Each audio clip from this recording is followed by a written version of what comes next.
Headline cost is about $3 trillion a year. $3 trillion. Where's that come from? Well, the first thing is it's not actually $3 trillion. And the reason why it's not $3 trillion is that if you look at what we're currently doing, we're spending about $1.5 trillion right now on 126 welfare programs and Social Security. And so if you show up to someone's door and say, hey, here's a dividend of $1,000 a month, but if you're already getting more than $1,000 in stuff, we're not just going to stack it on top. We're just going to say you're guaranteed $1,000, and if you're already getting more, then this doesn't touch you. You can keep your current stuff. So the $3 trillion actually shrinks a lot very fast because of the fact that about half of Americans are already getting various income support from the government.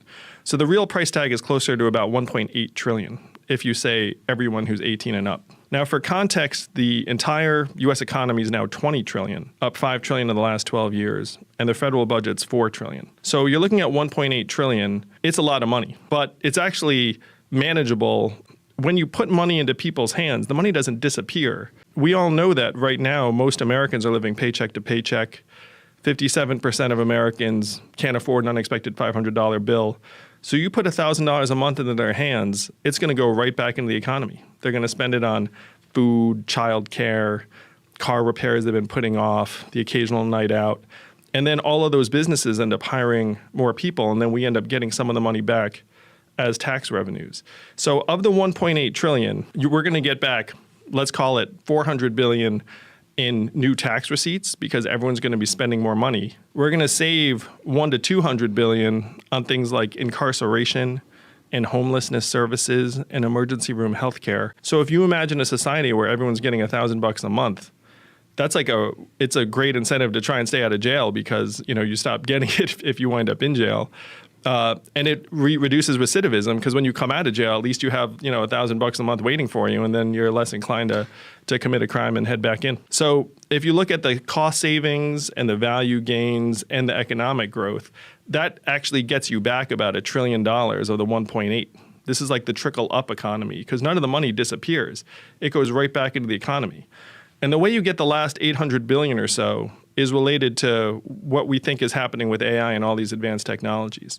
Because if you look at who's going to win with AI and self-driving cars and trucks, the savings from robot trucks are estimated to be $168 billion a year, just from that one thing. The problem is that the American public is going to see very little of that money because the winners are going to be the trillion-dollar tech companies that are great at just not paying a lot of taxes. They'll move it through Ireland. Amazon will say didn't make any money this quarter, no reason to pay taxes. And so what we need to do is we need to put in a new tax that actually gets the American public a slice of every robot truck mile, Amazon transaction, Facebook ad. And every other industrialized country already has this tax. It's called a value-added tax. And because our economy is so vast at $20 trillion, a value-added tax at even half the European level generates about $800 billion in new revenue. And that gets you all the way there. So this is much more achievable and affordable than most people think when they start unpacking how the numbers work out.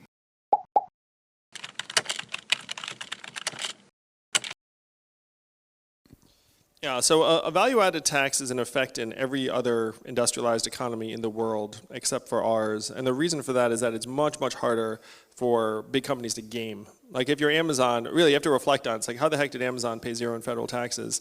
That's not their fault, it's our fault. We just designed a system that has enabled them to, and it's not an anomaly either. Their lifetime tax rate over all the years in business has been 3%. So 0% is like their norm. And their accountants are getting bonuses and the rest of it. So every other advanced economy has already figured this out except for us. Now the great thing about a value-added tax is that it gets the money from where the money is. It's almost impossible to game. The knock on it, which is accurate, is that people with lower levels of income spend a higher proportion of their money on various consumer goods, and so a value-added tax proportionally hits them harder. Now, happily, you can do what many other countries have done, which is you scale the value-added tax based upon the nature of the goods you're looking at. So you could exempt various consumer staples or have a lower rate on various consumer staples, and you could really stick it to people who buy yachts or really expensive things. And so the only drawback to exempting or scaling back the VAT on certain categories of goods is just you make less money, which is fine. So there's certainly going to be some some scale involved in terms of the value-added tax would not be a blanket on everything. It is also the case that companies will try and pass some of that along to consumers. But you have to bear in mind too that the vast majority of Americans in a world with a freedom dividend would be seeing an increase in their buying power. And this $8 billion I was describing for the state of New Hampshire would far outbalance. Like you'd retain something like 80 to 85% of that in purchasing power. And it would be a net win for about 95% of Americans.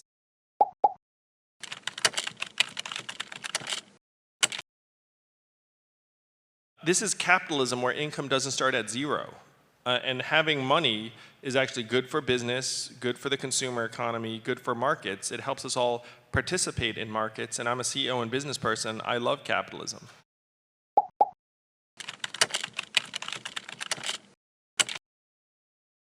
Now, I'm not naive enough to think that like everyone's going to go and like do exactly what I would see as like optimally responsible with their money. But big picture, I think it's their money.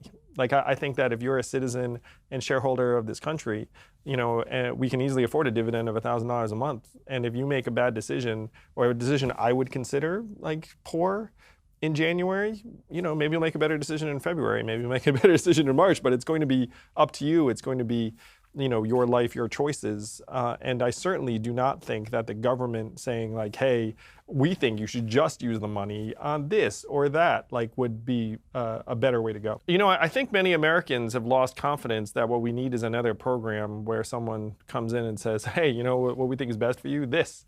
We're in agreement on this. So, I think many Americans are going to be very excited about being able to make their own decisions on this.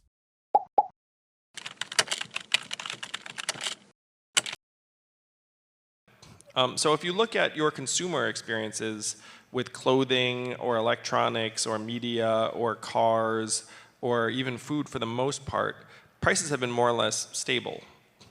And so if I put money into your hands, all of the markets where it's a free-floating consumer economy with price sensitivity and competition among firms, you would not see massive price gouging. If McDonald's decided to double the price of its hamburger, like after we all had $1,000 a month, you'd just be like, wow, I guess I'm going to go to Taco Bell or the deli.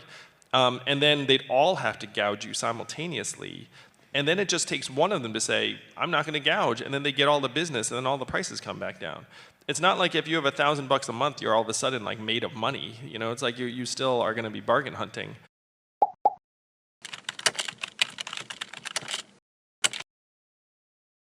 Now, the great thing is if everyone has $1,000 a month, that goes with you wherever you go. And so right now, a lot of people are somewhat stuck in place because they don't want to move too far away from where they work. But if you have $1,000 that's portable, it makes you much more mobile. And it also means that if 4 of you got together and said, hey, among the 4 of us, we have $4,000 a month. Like that's enough to actually not just be renters, but maybe we could throw down on a property together. Maybe we could pick up a fixer-upper. So there are things that the dividend will do that will actually help with the inequities in the rental market.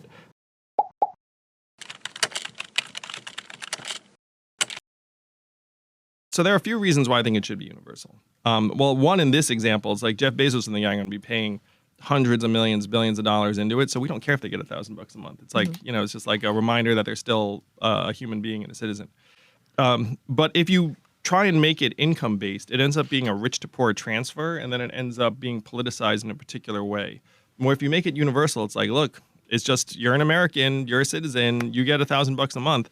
And then you end up getting rid of all the administration, you get rid of all the reporting, you get rid of all the, oh, my circumstances changed, or I'm going to underreport because I want to be below this line so I can get the money. So you get rid of all of that stuff, and then you get rid of the stigma. Because one of the problems with our existing programs is that, like there's a stigma attached to being in them, and then everyone politically attacks them. And this you can't attack. And Alaska's the proof. Because in a deep red state, Alaskans love their dividends so much that they said they would accept higher taxes to keep the dividend. That's how much they love it.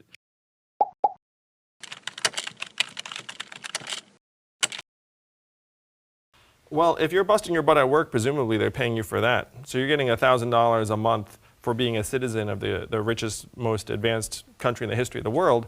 and whatever your employer is paying you. So the incentives are perfectly aligned because you keep every dollar. And then the person who's not working is getting $1,000 a month, but then they're looking at you coming home from work and saying, wow, like you can do more. Maybe I should get myself a job.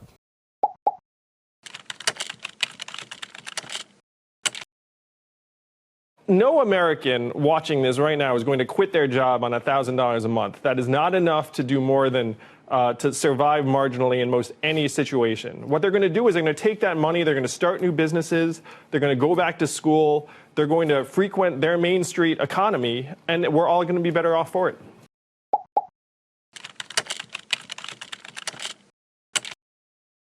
You know, I mean, one of my nightmare scenarios is I win and then like I can't get stuff done the way that, because that's the fear, because you've talked about this too, where good people go into government, they get stuck like flies in amber because the system is just designed to keep you from getting anything done. But one thing I will say is that if you imagine a scenario where the Asian man who wants to give everyone $1,000 a month becomes president of the United States in 2021, everyone's going to know how I won. It'll be like, all right, guys, it's dividend time. And then Democrats will be like, yeah, I like money for families. That's great. And here's the great thing, Joe, is that then Republicans are going to look at it and be like, wait a minute. This is a net transfer for rural areas, for red states on the interior. Am I really going to stand in the way of my constituents getting this dividend? And you can imagine me being like, hey, what state wants to pilot this first? Freaking every state would be into it. We can actually get this done. This is a bipartisan thing. It's not left or right, it's forward.